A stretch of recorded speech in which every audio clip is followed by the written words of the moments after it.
ॐ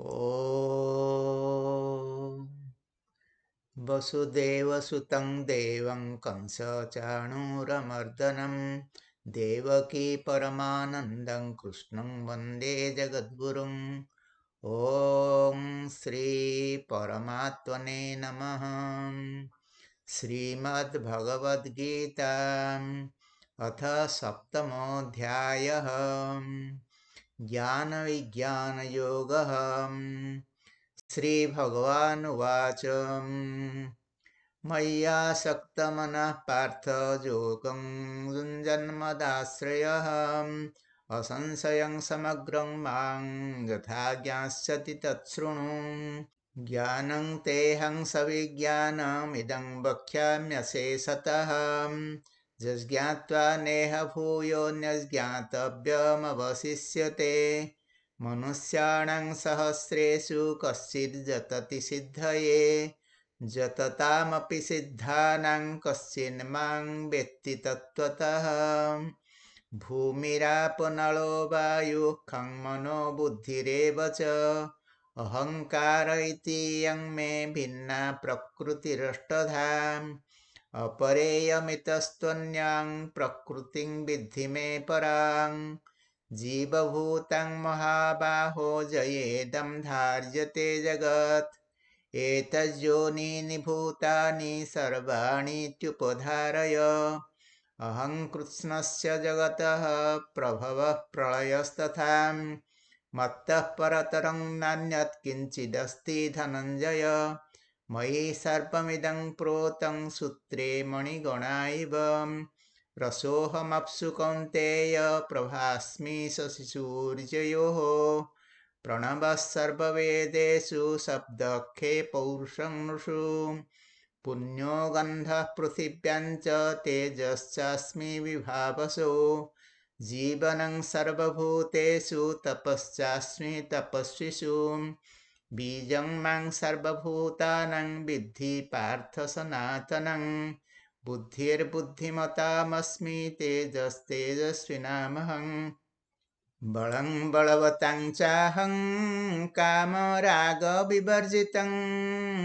धर्माविरुद्धो भूतेषु कामोऽस्मि भरतर्षभ। ये चैव सात्विका भावा राजसास्तामसाश्च ये मत्त एवेति तान् विद्धि न त्वहं तेषु ते मयि।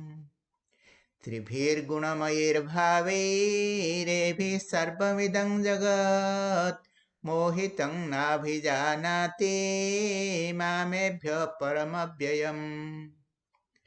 दैवी ह्येषा गुणमयी मम माया दुरत्यया मामेव ये प्रपद्यन्ते मायामेतं तरन्ति ते। न मां दुष्कृतिनो मूढा प्रपद्यन्ते नराधमाः माययापहृतज्ञाना आसुरं भावमाश्रिताः। चतुर्विधा भजन्ते मां जनाः सुकृतिनोऽर्जुन। आर्तो जिज्ञासुरर्थार्थी ज्ञानी च भरतर्षभ। तेषां ज्ञानी नित्ययुक्त एकभक्तिर्विशिष्यते। प्रियो हि ज्ञानिनोत्यर्थमहं स च मम प्रियः। उदाराः सर्वैवैते ज्ञानी तत्त्वैव मे मतम्। आस्थितः स हि युक्तात्मा मामेवानुत्तमां गतिम्। बहूनां जन्मनामन्ते ज्ञानवान् मां प्रपद्यते।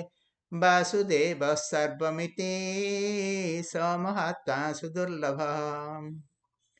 कामैस्तैस्तैर्हृतज्ञाना प्रपद्यन्तेऽन्यदेवताः तं तं नियममास्थाय प्रकृत्या नियता स्वया।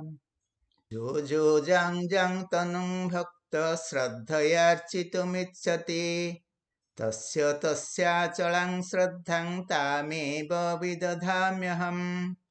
स तया श्रद्धया युक्तस्तस्याराधनमीहते लभते च ततः कामान् मयैव विहितान् हितान् अन्तवत्तु फलं तेषां तद्भवत्यल्पमेधसां देवान् देवयजो यान्ति मद्भक्ता यान्ति मामपि अव्यक्तं व्यक्तिमापन्नं मन्यन्ते मामबुद्धयः परं भावमजानन्तो ममाप्यमनुत्तमम् नाहं प्रकाशः सर्वस्य जोगमाया समावृतः मूढोऽयं नाभिजानाति लोको मामजमव्ययम् वेदाहं समतीतानि वर्तमानानि चार्जुन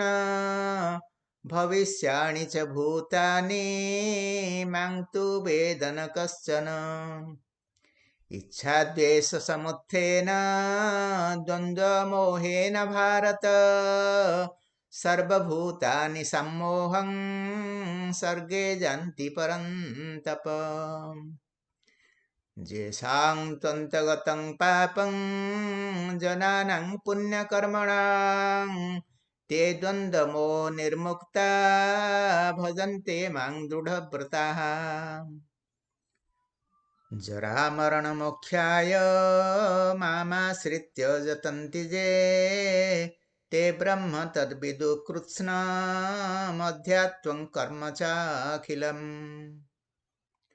साधिभूताधिदैवं मां साधियज्ञं च ये विदुः प्रयाणकालेऽपि च मां ते विदुर्युक्तचेतसः यत्र योगेश्वरः कृष्णो यत्र पार्थो धनुर्धरः तत्र श्रीर्विजयो भूतिर्ध्रुवा नीतिर्मतिर्मम ॐ तत्सदिति श्रीमद्भगवद्गीतासु उपनिषत्सु ब्रह्मविद्यायां योगशास्त्रे श्रीकृष्णार्जुनसंवादे ज्ञानविज्ञानयोगो नाम सप्तमोऽध्यायः।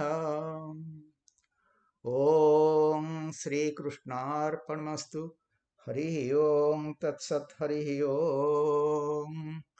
योगेशं सच्चिदानन्दं वासुदेवं व्रजप्रियं धर्मसंस्थापकं वीरं कृष्णं वन्दे जगद्गुरुं श्रीकृष्णं वन्दे जगद्गुरुम्।